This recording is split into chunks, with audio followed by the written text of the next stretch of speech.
to the Feed You podcast, giving you the real scoop on raising your business to new heights.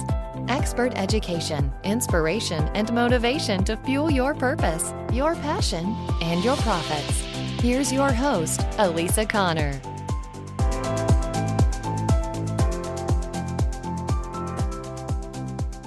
Hello. Welcome to the Feed You podcast. I'm Elisa Connor, and I am your host. I am so grateful you're here. This week, we are talking about email. And I know if you're like a lot of my clients and even myself, you may struggle with creating email and writing email and staying consistent with communicating via email. But let me tell you, I have been on the email train now for almost a year, a little over a year, very consistently, and it does make a difference in a lot of different ways. One, it keeps you consistently in front of your audience, so you're building rapport with them. But two, it gives you authority because you do what you say you're going to do. And I think a lot of times in business, we take for granted that just because we're not doing something, people are going to overlook it or not see it. But people are watching all the time, and you never know who those people are, and it could very well be your next client. So in today's episode, I really wanted to give you a formula you could follow to create emails easily, quickly, and include some things that are really going to make a difference when you're writing those emails. A lot of times I get email and I actually save them. I call them my email shame folder. And I keep threatening to go onto Facebook and blocking out the names so that the guilty are protected. But there's emails, and I actually have people that send them to me now, and they're like, oh, you won't believe what I just got. And I'm sure you've gotten them and you don't even realize that you've gotten them and that they're just so awful. And they don't have a sales funnel behind them. One of the ones, I have a winery that I really, really like in Oregon, but I want to reach out to them and say, your email marketing is horrific. Let me help you. And I haven't done it yet, but I may just actually respond to an email and say, please, for the love of all things holy, stop sending these because they're so bad. And they have really cute branding. And so they could really have a lot of fun with their email, but they don't. So if you're like many entrepreneurs and small business owners, you probably struggle with email and you're like, I don't have time to write an email. Well, if you have a formula to follow, email becomes an easier to accomplish goal. And it really doesn't take that much time to write an email. And I even have clients who will write all of their emails for the entire month in one day.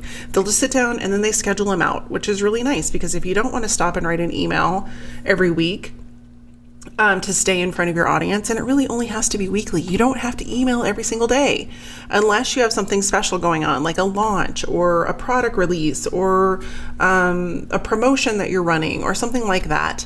But that's a different story. That's a whole different email segment. We're not going to go down that rabbit hole today. But creating those nurturing emails, the emails that are building the relationship, really only to have 4 main components. And there needs to be a methodology to them, but I wanted to give you that formula today so that you have it and you can start creating those emails. And so before I dive into that, I wanted to bring a question to my audience. I'm on episode 90. I can't believe it's episode 90 of this podcast. But the time has flown, and I have been putting some thought into segueing this podcast and moving in a different direction of video. And so I'd love to hear back from you all, either via Facebook or Instagram, any of the social media handles that I have listed in the show notes of this episode, and to let me know, like, would you prefer to learn via podcast or via video? Because as much as I love podcasting and I love sharing this information with you, a lot of what I teach is visual. And so I'm struggling with trying to show you things auditorially. And so I'm thinking about moving into a video show. And I would love to get some feedback from you all before I make that decision. If I do make that decision, I have committed to doing episodes until number 100, so I have 10 more episodes that I would do. And so the transition will take a little while to get there, but I feel like that's a good time to gauge where people's interest is, and I will likely do a little bit of overlap. So if you want to come over to elisaconnor.com/podcast and just tell me, or even just, hit the contact button, send me an email, whatever you would like to do. to let me know feedback wise what works, what you would prefer, that would be so awesome. And I would really appreciate your feedback. So now let's hop into that 4-step email formula, because I think it's really important to have something to guide you, and it keeps you motivated to create the emails that need to be created. I've had a lot of clients who they either would send emails sporadically, they would send them too often or not often enough, or they just really struggled with like, what should I put in this email? And so it comes across as a big, giant sales letter, and that's not what you want. You actually want to have some strategy behind what you're creating and thinking about that relationship building. So that jumps into number one. Number one in the formula is you need to personalize your emails. There is nothing more annoying than just getting an email that's like, hey, everybody, because it makes you feel like a number.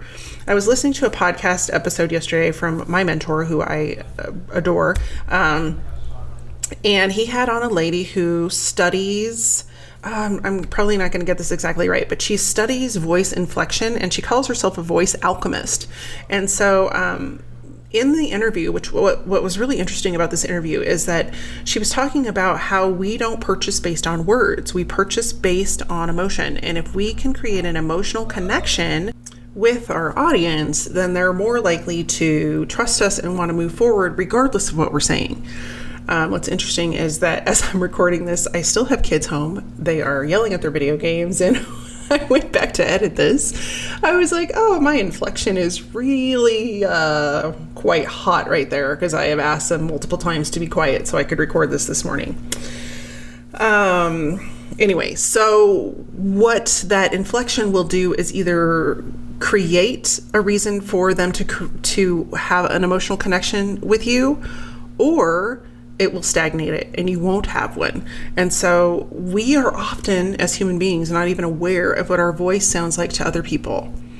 And I'm very interested. I have not completed the entire episode. Honestly, I listen to it when I walk, and then I don't always get through the whole episode because it's a long story, but I meet my mom, and so I don't listen to it while I'm walking with her. But I'm interested to follow up and read more about what she does, because I just think that inflection piece is so valuable.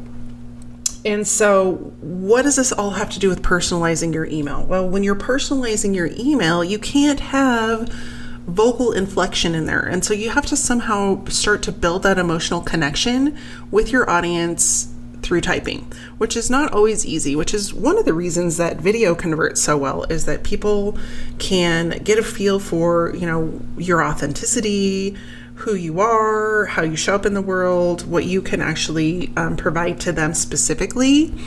And you don't get any of that in the written word. You get a little bit of that in podcasting, but I think when you can visually see someone and you can hear them at the same time, you get like dual integration into the nervous system. So when you're personalizing your email, that's one of the few things you can do to start to create that emotional connection with your audience. And so one of the ways you can do that, of course, is to add their name into the email. And typically when I create emails, it will be addressed to a person. So that means you have to collect a first name when you're collecting email addresses.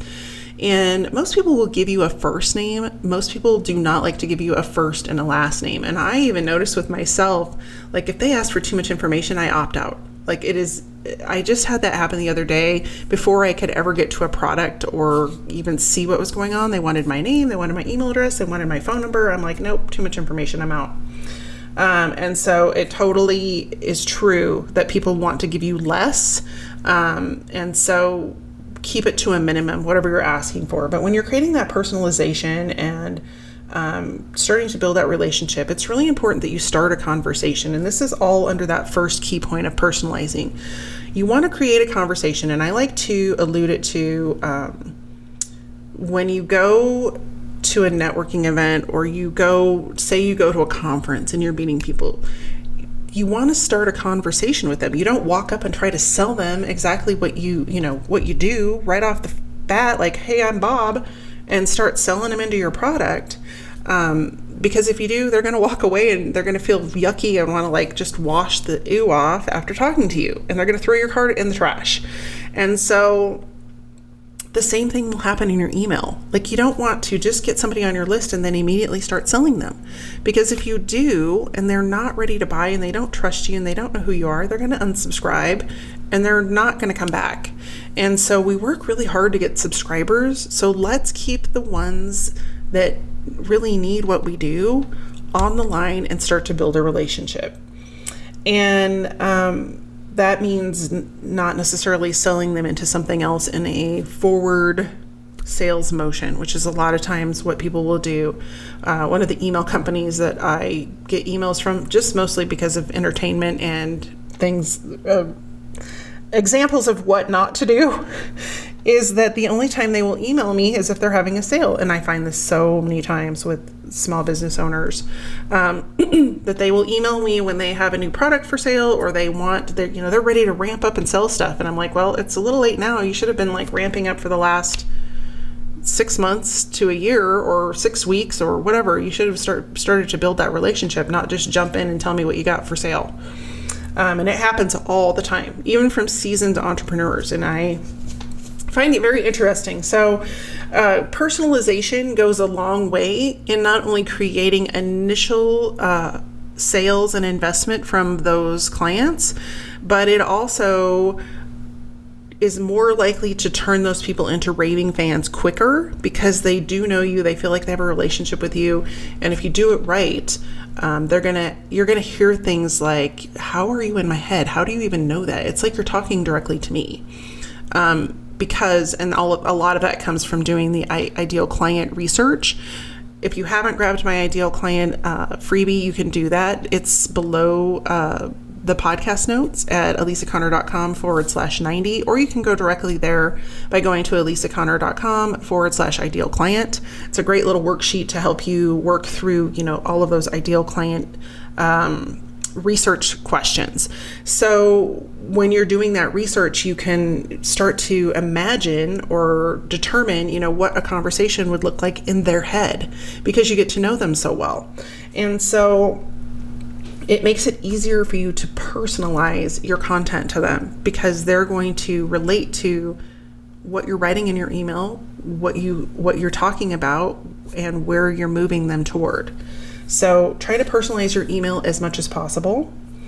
And we're going to backtrack just for a second and talk about headlines. Now, headlines are the most important piece of an email. If your headline is terrible and it doesn't incite action and it doesn't appeal to the people getting your email, it's never going to get opened. And there are quite a few things that you can do to help move that along. And I've covered this in multiple episodes, so I'm going to link to all of those in the show notes. I think I had 4 different episodes when I've talked about email, so I'm going to link all of those up in the show notes so that you can go back and read or listen to those as well. And they talk about different components of email, but I know there's specifically one that talks about headlines, and you've got to get that headline to grab attention and get the email opened. Because if you aren't grabbing attention and getting the email open, then there's no point in spending all this time in personalizing the content and all of the other steps, the other 2 steps that are in here, because nobody's going to read it. And there are simple little tricks that you can do that I'm not going to reiterate in here. You can find those in another episode with the show notes for this episode. But needless to say, the headline is the most important thing. In fact, I had initially wanted to start with a headline, and I looked at my notes and I'm like, oh, I went out of order. But you know what? We're just going on the fly because we already talked about the personalization, and so we're moving forward. Mistakes have been made. Nobody cares. So, but it is really important to write a thought-provoking, inciting, action-taking headline. So getting people to really, have interest in grabbing their attention, so that when they're scrolling through the, I don't know how many emails I've already deleted this morning, probably 80, that yours stands out. And so for sure, go check out that episode. I'll link to all of those in the show notes, elisaconnor.com/90 for episode 90. You'll see all of those episodes linked up. So let's move on to number 3. You've got to have a call to action. And I see a lot of people either put their call to action too soon in the email, or they don't put it in at all, or they have too many call to actions. So those are the 3 things that I find people struggle with. And if you do any of those 3 too soon, not at all, or too many, it won't work. And so the hard and fast rule for calls to action in an email is you got to kind of build up the story a little bit, talk about the problem, talk about, where they're at, talk about other things going on in the marketplace that, could solve that problem, but why they haven't, whatever that looks like, whatever the email is. I try to stick to one topic, one call to action, and one solution per email. So a solution doesn't have to be something you're selling. A solution could be just something that's solving that specific little problem for them that week. And so, for example, if we were going to do an email, and I will do an email for this episode, but if, in that email, I'm going to address the problem that people don't know how to write emails. They don't do it. They get off track, or they're not getting traction, and they put a lot of work into it. And so it's because they don't have a formula. Well, guess what? I have the formula. There's the solution. To get the formula, go listen to the podcast, call to action. Do you see how they all kind of line up together? That's what people don't do with their email marketing. They just jump in and they talk willy-nilly about whatever, or they talk about way too many things. They're talking about everything going on in their business. Well, that's just overwhelm, and people will tune out. And they will not continue to read. And so people are like, well, how long should they be? I'm like, they should be long enough to finish telling your story and getting people to the next stage. And so whatever that looks like for your business, that could be very different for everybody. But sometimes you'll have a short email, and sometimes you'll have a long email. Sometimes it's just fun to play with it and see what happens and see how people react. But you've always got to have a call to action in there, because if you don't tell them to take action, to tell them to do the next thing, they won't do it. It's just like I have talked about previously on your website. If you don't tell people how to work with you, how to buy from you, they won't. You need to draw it out for them like a little roadmap, a little treasure map. Because without the map, they don't know what to do, and then they get confused, and then they just go somewhere else. Whereas if you make it so clear, this is what you need to do next. You need to come over to the Facebook group and introduce yourself. You need to come over to my website and schedule an appointment. You need to come over and tell me about blah, blah, blah, blah, blah. So typically I will have 1, at the most 2 calls to action in an email. And so it's really important to put that in there and to make it specific to what is happening in the email. So you don't want to have an email where you're talking all about, say, garden hoses, and then you have a call to action where it's come pick out your spring flowers. Like there, you have to connect the dots too much, or come and buy wallpaper. Like, what do garden hoses have to do with wallpaper? Nothing. But you're a home improvement store, and so you have all of those things, but you need to connect the dots, because otherwise people will be like, what? And they get confused, and then they don't feel smart, like they haven't figured out why you're talking about this and then going here. And we don't want to do that to our audience. So we've got to make sure that we are connecting the dots for them and telling them what to do next. And then it's okay. The other little component I want to stick in here is that it's actually okay to repeat that call to action multiple times in an email. And if you get emails from me about the podcast, that's exactly what I do. And I do it in the show notes as well. So if you need a little example of how that would look, you can head over to elisaconnor.com/90, check out the show notes for this episode and any of the other episodes that are under the podcast link. And you can see how I've done that. And I do something very similar in my email marketing. And then the last step of this formula is the PS. A lot of people will ignore the PS, take the PS off. The PS is really important, and here is why. It's like putting a bow on your package. Sometimes people just rip the bow off and, get to the package, and they won't even read or look at the wrapping paper. And so this happens in email too. When you send email out, people will skim it. They will never read the whole email. I don't care how clever or crafty you are. Most of the time, your audience does not have time to read that whole email. So when you come at section headings in there to give them the key points and then add a PS of what you want them to do next, your call to action, they are more likely to take action. And so I've tested this again and again and again, and I've actually used different calls to action in the PS than I have in the body. And almost always, if they're different, they will do the one in the PS, because people skim what you've put in there, and they don't have time to read everything you've put.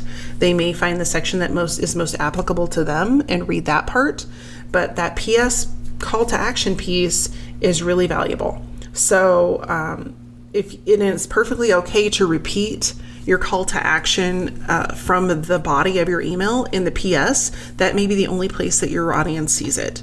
But sometimes I just mix it up because I want to see what's going to happen. So it's all about testing. The formula is there for guidance. It doesn't mean it's fail-proof, but it does give you a way to kind of move forward. So let's rewrap that formula up for you. Just give it to you real quick, and so I can tell you what we covered.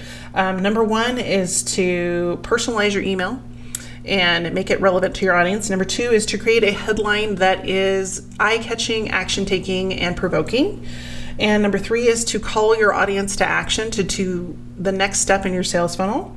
And number four is to add a PS or a bow on top of your email every single time you write an email. That PS, I can't stress enough how important the PS is.